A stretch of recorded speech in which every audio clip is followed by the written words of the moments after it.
There's so much that I could say about Dr. Badros. I'm trying not to embarrass him, but he is a man who's been deeply committed to myeloma, to his patients, to multiple communities, including the African-American community at the University of Maryland for many years. And he also happens to be my friend. Don't hold that against him.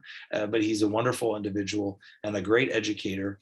And Ashraf, I'm going to turn it to you now, my friend, to talk to us a little bit about what do we do? We've talked a bit about how we initially treat myeloma, but what do we do when myeloma comes back? Thank you, Joe. Can I have my first slides? I would like to thank the IMF actually for holding this community meeting for us. Some of you might remember 15 years ago, we had a whole 2-day meeting with IMF, Dr. Dury and Dr. Kyle, and some folks from Hopkins and myself. We had a wonderful meeting. Hopefully we'll be able to do that soon. Okay, now technology. Okay. I think Dr. McKell gave us a very detailed meeting. I will start by telling you I will be brief and hopefully leave more room for questions later on. We probably heard that myeloma now patients are living beyond 10 years. I would like to add that despite the fact we always say that myeloma is incurable cancer, I believe that 20% of myeloma patients are cured today. Experts might disagree on definition of cure. Some people say you stop all treatment and you are in remission beyond 10 years. And that is happening. 20% of our patients in our center are off treatment and alive 15 years without any evidence of disease. You will hear one of those patients later on in the talk. It can be a chronic disease like diabetes or hypertension, where you get malignancy and you basically stay on treatment long-term to try to maintain this remission. Still a lot of unmet need, meaning we still need to do more for high-risk disease. I think big part of the discussion today about disparity in different populations, the biology, response to treatment, we'll talk about that in the second part. And management of side effects, I know we always ignore that part, but I think it's crucial today as we live longer to pay attention to side effects. Nobody wants to live his life with peripheral neuropathy because we give him a lot of Velcade in the beginning, or have osteonecrosis of the jaw because we didn't manage bisphosphonates correctly. And I think the big challenge for us is optimal use of the current therapies. We just heard many treatments are available and how to choose them in the upfront setting and how to sequence treatment when the disease comes back is really a challenge. This is summary of what you heard from my colleague. That's exactly what happens. In the 60s, steroids, 70s, alkylating agents, chemotherapy, in the 80s, transplants. I think I was introduced to the myeloma community in the late 90s at University of Arkansas with Dr. Barloghi. And at that time, we did nothing but transplant and chemotherapy. And then we witnessed over the last 20 years, the IMiDs, the immune therapy, the proteasome inhibitors. The last 5 years, we started seeing the antibodies come in the picture. And now we are seeing another revolution with the CAR T cells, biospecifics, and conjugate antibodies. The field is changing, and if you look in the lower part here, we have close to 16 drugs approved by the FDA for multiple myeloma. As you can see, all of them approved in the last 15 years.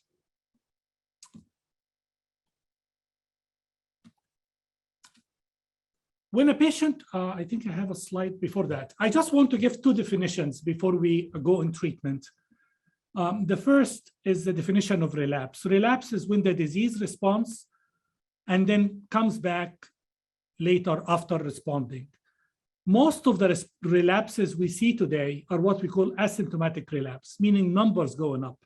80% of our patients that we follow in our clinics, the M spike, which was 0.1 or 0, becomes 0.2 or 0.3, with no other symptoms of myeloma. Some patients come to us back with sudden onset of pain or fracture or kidney problem or anemia. But thankfully, if you are in close monitoring, that's rare. It does still happen, but that's not the norm in general. Today, I will focus my talk on something called relapse and refractory. So the disease came back, and we add the definition of refractory because the disease occurred or disease came back while on treatment or within 60 days of stopping treatment. And that's the definition that is being used in most of the clinical trials in the relapse setting. We call it relapsed refractory disease. Most of our patients, for example, will be on Revlimid. as maintenance. And when the disease progresses with Revlimid, we call that relapsed refractory myeloma. When a disease comes back, we usually do extensive workup. And the initial workup we do in myeloma is what is written here. And I usually repeat all this workup when the patient had evidence of relapse, even if it is a number progression.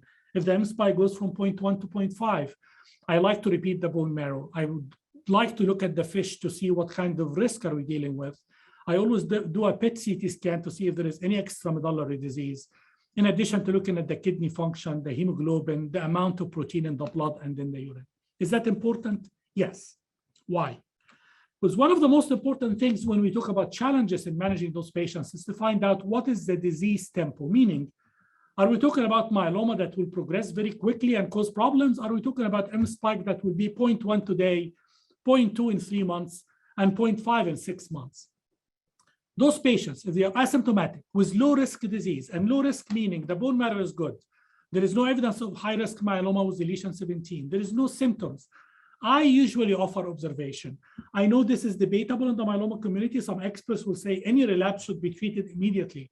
But I believe if the patient has asymptomatic disease and the M-spike is slowly growing, and we did extensive workup, and we established that the relapse is not aggressive, we can observe patients. The median time between marker increase or M-spike going up to need to treatment is somewhere between 8 and 12 months. So we can sometimes buy 12 months with no treatment. Are we losing grounds if we don't treat early? I don't believe so. Myeloma is not going to acquire horrible additional mutation when you're keeping a close eye on it, assuming that you did your initial extensive workup. Of course, disease can change in biology, and the disease can come very aggressively. Bone lesions, fractures, high-risk bone. If I do a bone marrow in a patient with a M-spike of 0.3 and they have deletion 17, I will not wait. I will provide immediate treatment. So disease tempo and biology of the disease are crucial when we make decision about starting treatment.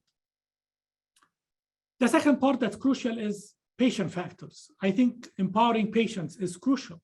We don't look at age as an obstacle for treatment. It's never an obstacle for treatment and upfront or in relapse. But comorbidity is, meaning if you have cancer that's progressing and you are 80 years old, probably the goal is going to be a little different than when you are 30 or 40 years old.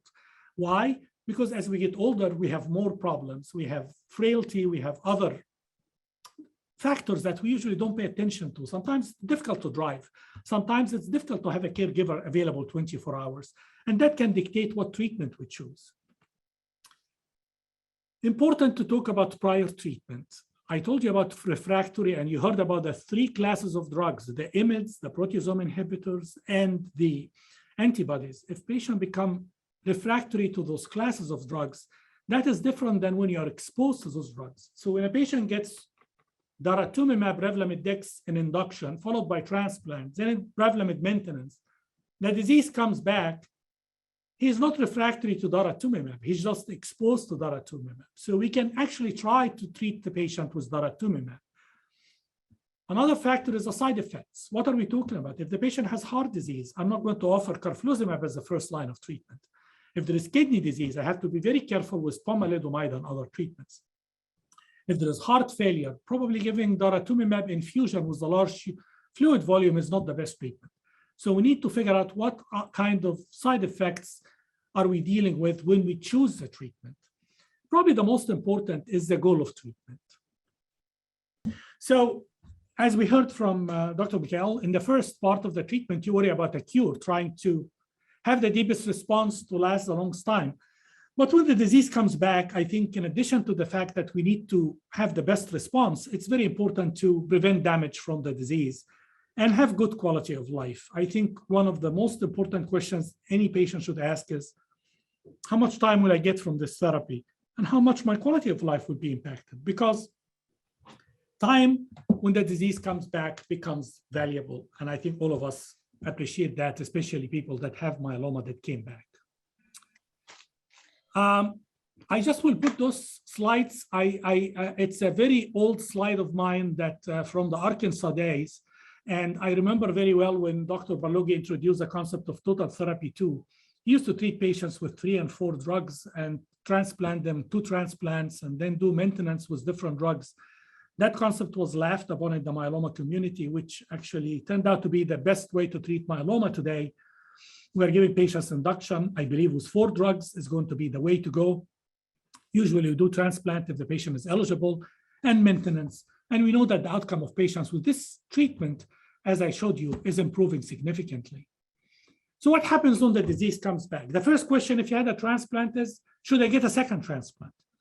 And transplant can be done if we have stem cells stored, but more importantly, if the remission is more than 2 years, because it doesn't make any sense to transplant a patient who relapsed within 6 months or within a year. Why? Because the second transplant usually gives you half the remission you get from the first one. So if you have a remission of 2 years, you might be able to get a year. A German trial compared transplant to no transplant and found really no difference in outcome. And I personally believe that there is no role for salvage transplant in the era of current salvage treatment. If cells are stored, as some of you know, we usually use them to correct cytopenia before clinical trial, and I will share an example of that in the second talk. How about allogeneic transplant, using cells from someone else? We always heard that allogeneic transplant can cure myeloma, and basically, to be able to be honest with you, I do not believe there is any role for allotransplant in the relapsed refractory setting. I think everybody agrees with that. Maybe in the newly diagnosed patients, if he's very young, very fit, high-risk cytogenetics, on a clinical trial, that can be explored. Allogeneic transplant outcomes in myeloma has been very disappointing. So I will focus whatever time is left until Dr. Michael stops me about which drugs we are using today, and especially the drugs that are approved for multiple myeloma treatment and some of the drugs that are still in clinical trials but are very promising.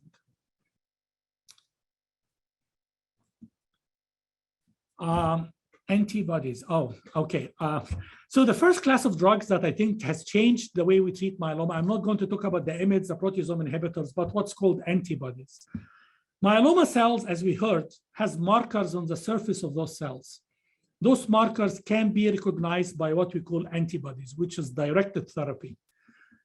There are 3 types of antibodies that are currently in use in multiple myeloma. One is called naked antibody, which basically an antibody that goes and attaches itself, if you look on the left bar, attaches itself to the myeloma cells and kill the cancer cell.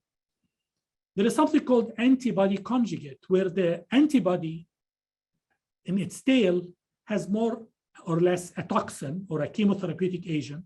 So the myeloma cell, the antibody will attach to the myeloma cell, and the toxin will be released inside the myeloma cell, and that will kill the myeloma cell by 2 mechanisms. And then there is what's called biospecific antibodies, and this is a completely new field. And the antibody in this case has 2 arms. One will attach to the myeloma cell, and the other one will attach to the T cell or the immune cell that help kill the myeloma cell. So it gets the killer cell next to the myeloma cell, and that will kill the myeloma cells. This is what's called biospecific antibodies. I think daratumumab in the newly diagnosed setting is very promising, but in the relapse setting, this is not an accurate slide. This is my slide. I just made it for simplicity reason. Basically, these are different trials: daratumumab Revlimid dex, daratumumab pomalidomide dex, daratumumab Velcade dex, daratumumab carfilzomib dex. These are the combinations used with dara. This is isatuximab with pomalidomide and carfilzomib. But if you look at the green, at the blue bars, that's the response rate. Response rate in the relapse setting are in excess of 80%. If you look at how deep this response is, what we call very good partial response, or patient achieving more than 90% reduction in the cancer load, they are in excess of 50%. And these are durable responses. The gray is the durability of those responses. With daratumumab Revlimid dex, you can have close to 40 months. Here it's a little lower because of the lines of prior therapy, meaning the patients have relapsed more. If you use this treatment early, you have better outcomes, which is expected. As myeloma keeps coming back, the duration of response becomes shorter. One of the new drugs approved recently, which is called belantamab, and the drug was approved with what's called a DREAM trial, and this is the trial we have in our center. Maybe some of you have been on this trial here. And we basically enrolled patients on 2 arms using 2 different doses. The bottom line is we achieved responses in about 1/3 of those patients. most of those patients were what's called penta-refractory. They progressed on the 3 classes of drugs. Before this treatment was introduced, most of the patients with what's called penta-refractory disease have survival counted in months. If we talk about 4 to 6 months, that would be great. Then all of a sudden, we're seeing patients not only responding, but they have durable responses. Duration of response is in excess of 11 months. Unfortunately, this treatment has bad rep because of the side effect, which is the eye complication. Some patients get eye problems. It doesn't mean you get scared from this treatment. It just means that we need to be conscious of these eye problems. We need to have an eye exam before each treatment. And it's called keratopathy. And in our center, we actually have an eye specialist that sees these patients before each infusion. And if they noted any changes in the eye, we tell the patient we are going to hold the treatment today. And if we hold the treatment 3 or 4 times, we start giving patients breaks from the treatment. So instead of giving it every 3 weeks, we can give it every 6 weeks. And we have noted in responding patients, we can actually prolong the duration of the treatment intervals between treatments without any impact on the outcome of patients. Not every patient responds, but the responders usually do very well. Biospecifics is a new class of drugs, the 3rd one in the antibodies. And I am really, none of them are approved by the FDA, but I just will mention one in particular, which is called daratumumab, and that's target in something called GPRC5D. This particular target appears to be very promising, especially in patients who relapse after CAR T-cell and after belantamab treatment. The treatment also has some side effects. Most of the clinical trials require admission to the hospital for a couple of days. Patients can have something called CRS or cytokine release and some other side effects that require close monitoring in the hospital. But we expect that this treatment, at least this particular drug, should be approved soon for treatment of multiple myeloma. So far, it's available in clinical trials. Then we come to the CAR T-cell, which I know is a hot topic in myeloma today. As you know, myeloma ended up having an approval of a CAR T-cell trial called Advocacy. And the CAR T-cell is very simple. We basically take the T-cells, which are capable cells. They are part of our immune system that actually can kill the myeloma cells, engineer those cells by putting some genes on those cells in the lab, and then put those cells in dishes, and they divide and they multiply by the millions, and then ship them back to the center that collected the cells, and the patient received them. Between collecting cells to infusing cells, it's about 4 to 6 weeks in some studies, maybe 3 weeks nowadays, but still I think it's 4 to 6 weeks is a fair assessment, which means after you collect the cells, we give patients treatment to try to hold the disease until we give them back the cells. Before the cells are given, we usually give something called lymphodepletion to try to eliminate the T cells in the patient so the new T cells can work on the myeloma cells rather than fighting the other immune cells in the body. The results are very impressive.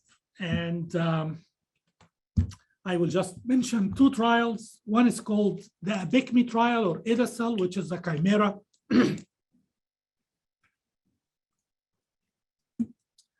This received approval, recent approval by the FDA for treatment of multiple myeloma. As you can see in the initial trial, the overall response was about 73%. I apologize for the way the slides are showing, but good number of those patients, 50% of them achieved a very good partial response and about 25 achieved a complete response. The good news is these responses were durable. So some of those remissions lasted about 11 years. You get 1 infusion, you stay in remission for a year without any more treatment. So that's not a bad thing in my mind. Unfortunately, if you look at the curve continues to go down, which means that's still not curative treatment by any means. But I can tell you that we have patients that are 2 years out in remission, which means that subset of patients do benefit. And this particular theme of subset of patients benefit is what you see in every immune therapy trial. The second trial is called Cartitude or Celltocell, and this is another CAR T-cell manufactured actually in China. And Chinese always manufacture things better than everywhere else in the world, so the cells are a little bit better. They claim that it has 2 arms to attack the myeloma cells. Responses are a little bit higher, overall responses in the 80% range. Response is very quick. And the duration of response in this particular trial that was presented is 21 months, median duration of response. A responding patient, progression-free survival was impressive. At year and a half, almost 70% of the patients are still in remission. Unfortunately, this treatment comes with something called CRS, or cytokine release, which affects every organ in the body. That's why those cells are given usually in the clinic. Are not given in the clinic, they are given in the hospital. Very few centers in the US are approved to give this treatment, so you have to go to a center that's approved. FDA requires us to do what's called REMS programming to make sure that we know how to manage CRS, how to diagnose it, how to treat it. And the main side effect of it is some what's called cytokine release. Patients have fevers, drop in the blood pressure. Some of them can have some change of mental status. It occurs in about 5% of the patients. The timing of this varies. So in the Abecma trial, it happens very early, like in 1 or 2 days after you give the cells. In the CAR-T-Dudes, it can take up to a week. So we need to closely monitor our patients. I know some of you might have received this treatment in our center. We treated several patients now with the commercial drug, and we do have the clinical trials that enrolled a good number of patients. Selinexor is another drug that actually doesn't have a lot of impact on myeloma yet. Its launch was associated with a lot of bad rep. It has a lot of side effects. Patients drop their counts, have a lot of nausea and vomiting. We didn't know how to use it, to be honest with you. We were giving it twice a week at a very high dose. When we started using it in a smaller doses, once a week, we started to see the benefit of the treatment. And the Boston trial, which you probably heard about it before, combined the selinexor with Velcade and Dex, and really have very nice responses in patients. And you see the median response is almost 14 months versus 9 months. The interesting part of this trial is it was safely given to patients who are older and younger. And if you have high-risk cytogenetics or standard risk, patients did well. So it might have a role early on in frail patients with high-risk disease. Melphalan is another drug that's recently approved. We have so many drugs approved, but this drug actually is interesting. It's a Melphalan, fancy formula of Melphalan that has a peptide attached to it. So it's directed against the myeloma cells. Once it reaches the myeloma, the peptide is basically chopped off, and the drug can go inside the cell and cause damage to the nucleus of the cell, and myeloma cells will die.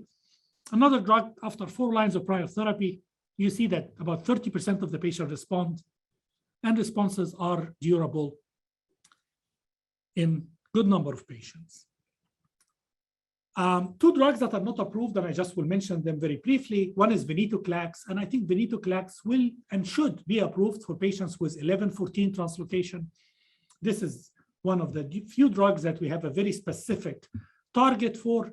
And this is a recent paper comparing combination of Venetoclax with Dara-Dex versus Venetoclax, Dara-Dex with Velcade in all patients. These are patients that have 11-14 and no 11-14. But if you look at the top bar here, if you have 11-14 translocation, impressive results. And I think this treatment should be approved for patients. In the next talk, I will share with you our experience with a single agent, Venetoclax, with 1 patient. Last but not least is a clinical trial, drug in a clinical trial called Brutonamide. And this is a 4th generation. It's called cyclomid, very similar to the IMiDs, very similar to lenalidomide, pomalidomide, but has more affinity to bind to the myeloma cells, has more ability to degrade some proteins in the myeloma cells. And when used in patients who progressed on 3 and 4 lines of therapy, we are seeing impressive responses. We actually treated patients on this trial after they failed CAR T cell, and we have seen responses. So the responses are, again, impressive. In the initial trials, it used as a single agent, the overall response about 32%. But when you start combining it with daratumumab Dex or Velcade Dex, response rates can go as high as 60%, with a good number of patients achieving stringent complete responses, actually. So to summarize, I know my time is up. So the first relapse depends if the patient is sensitive or not. If they are relapsing while on lenalidomide and they are very fit, I usually choose daratumumab-based regimen. 3 drugs is the standard of care today. If they are very frail, daratumumab is a problem, requires you to come to the hospital every week, and you cannot drive. I actually started using selinexor Velcade dex. We use elotuzumab, pomalidomide dex, and oral regimen, pomalidomide, Cytoxan dex is very appropriate treatment. If the patient is sensitive to lenalidomide, they have seen it initially, stopped it for whatever reason, you can combine it with elo. I just didn't talk about carfilzomib, lenalidomide dex. This is one of the first triplets to give us probably the best remission durations we have seen in myeloma in excess of 16 months. And of course, lenalidomide dex, which is very good treatment. Second relapse or subsequent relapses, if you have good organ functions, you have many options. In general, what I do if the patient has carfilzomib, I add this drug called benibinostat. I didn't talk about it. If we still are in the newly, 1 or 2 lines, we might want to try selinexor, melflufen after 4 lines, belantamab now is becoming in the picture, CAR T cells after 4 lines. So after 4 lines of therapy, you have a lot of options, but in the middle, you can try a lot of treatments. Clinical trials should be the standard of care. I mentioned the Brutonamide, impressive results. Targeted therapy, Venetoclax, we have trials for that, combination with pomalidomide and dara. Biospecifics are coming, and I think we'll have approval for a drug soon. If the patient has poor organ function, meaning they have low counts, the treatment messed up their myeloma, they don't have good in the cells, then we give them usually chemotherapy, and that's when I use the stem cells collected to help improve the count so we can go for a second round of treatment or go on a clinical trial. Doxil is approved for myeloma. We use it sometimes, especially after failure of everything. We see some responses. I'm a big proponent of Venetoclax, and I will share with you that later on. And just final thoughts, I just want to mention, this is my opinion, this is what I do. Dr. Mikkel probably do something different. People in Mayo Clinic do something different. Everybody does their own stuff. As the joke goes, if you talk to 5 myeloma experts, you will get 15 opinions. So keep that in mind. Multiple myeloma is not a single disease. As we heard, not every relapse needs immediate treatment.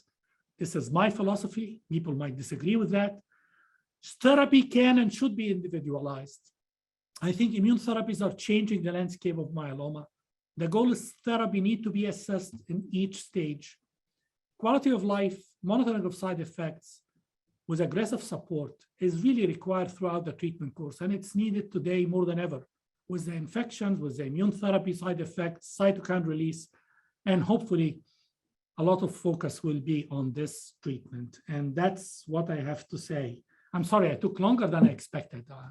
I usually start my talk by a joke saying, I will quote King Henry VIII, who told each of his 6 wives, I will be brief, but I wasn't brief.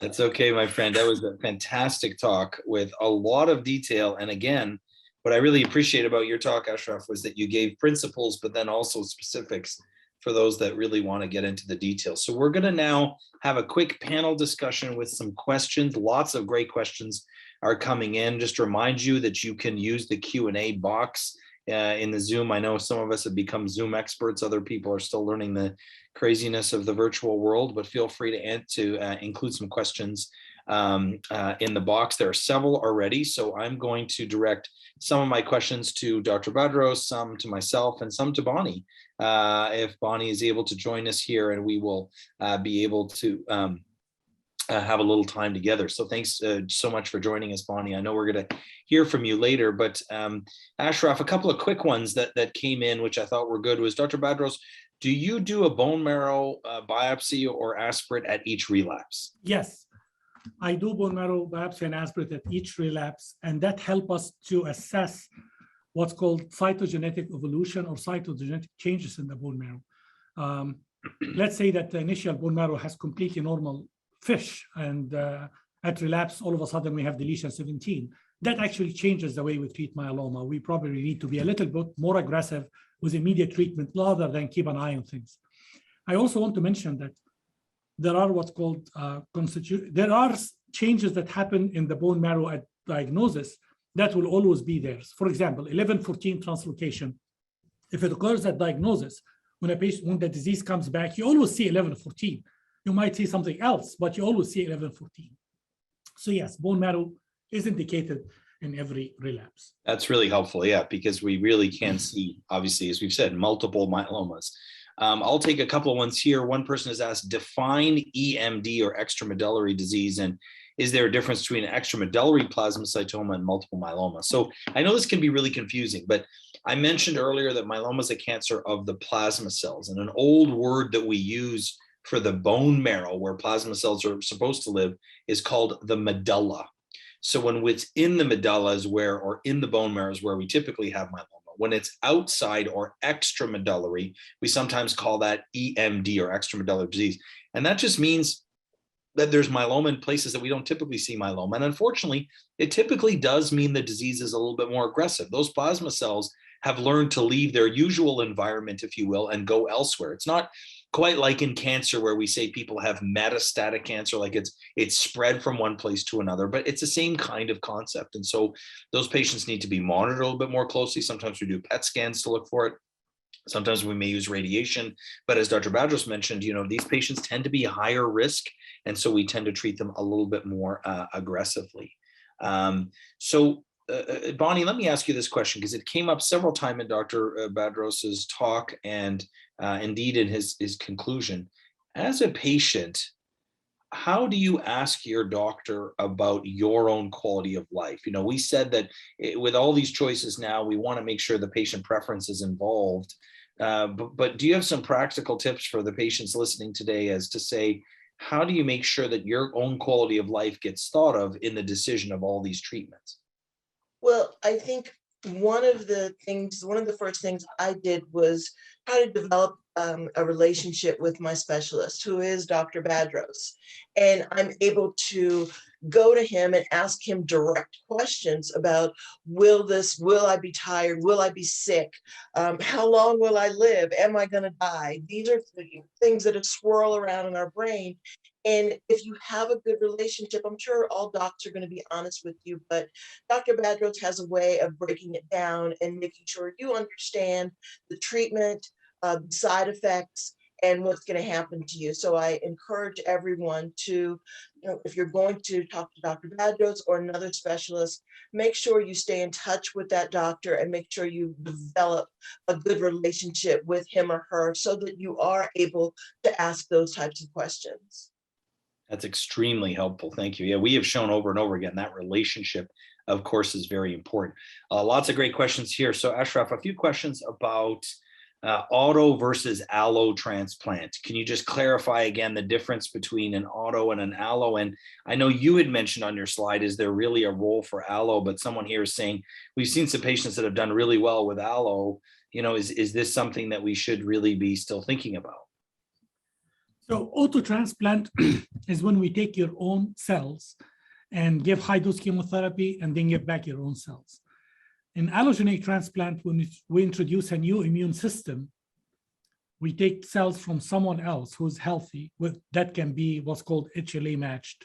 So we have to do some typing to make sure that your body is not going to reject the cells. And we get this clean immune cells that have not seen myeloma before and give them to the patient after we give them what's called immunosuppressive therapy. That's allogeneic transplant, cells from someone else. In the initial trials, I don't know how many of you remember, but 25 years ago, that was my trial, actually. That was my initial ASH presentation. We did auto transplant followed by allogeneic transplant in high-risk myeloma. And high-risk myeloma at that time was defined differently than today. And the goal was to see if we can introduce a new immune system and cure multiple myeloma. The trial enrolled 70 patients. This was a plenary paper published in Blood, actually my first paper ever. And I thought that would be my career, do allogeneic transplant. And as time goes by, we noted that all those patients are relapsing. However, 10% of them, 7 patients out of the 70, stayed in remission long-term. So that is correct. In immune therapy, there is always a small subset of patients that will achieve a long-term remission. However, the mortality is very high. The side effects are very high. Chronic graft-versus-host disease, where the immune cells, instead of killing the myeloma cells, start attacking the patient. So allogeneic transplant is falling out of favor. Not because it doesn't work. Yes, there is patients. I have to admit, I still get a an email every year on the anniversary of one of my patients from Arkansas. It has been 23 years and she's still in remission. But that doesn't mean that we can take these kind of anecdotes and say this is how things are happening. With the new treatments we have and with the quality of life, usually allo is falling out of favor. Even the big proponents of allo, University of Wisconsin, some people in Europe, the Memorial Sloan Kettering, they are doing less and less allos because of the new treatments we have.